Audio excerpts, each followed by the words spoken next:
మేషరాశి యొక్క అధిపతి కుజ భగవానుడు.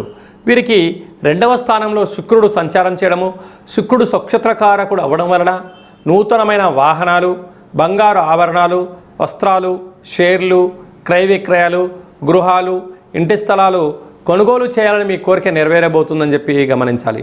తృతీయంలో రవితో కలిపినటువంటి దేవగురు బృహస్పతి సంచారం చేయడం వలన తల్లిదండ్రుల యొక్క ఆశీస్సులు, భగవంతుడి యొక్క ఆశీస్సులు, గురువుల యొక్క ఆశీస్సులు ఉన్నట్లయితే తరతరాల నుంచి వచ్చేట ఆస్తులు రావడం, లేకుంటే అమ్మగారి తాలూకు కానీ నాన్నగారి తాలూకు కానీ నుంచి వచ్చేట ఉద్యోగాలు మీకు సంక్రమించేటువంటి పరిస్థితి చాలా అధికంగా ఉంటుంది. అర్ధాస్తమ బుధుడు అవ్వడం వలన చిన్న చిన్న విషయాలకు ఆందోళన తగదు. ఏదైనా ఒక విషయం ఉన్నప్పుడు దీర్ఘంగా ఆలోచించండి, ప్రశాంతంగా ఉండండి, మౌనంగా వాటిని ఎదుర్కొనేటువంటి మనోధైర్యాన్ని ప్రసాదించాలని భగవంతుని కూడా కోరుకోండి. అలాగనే సంతాన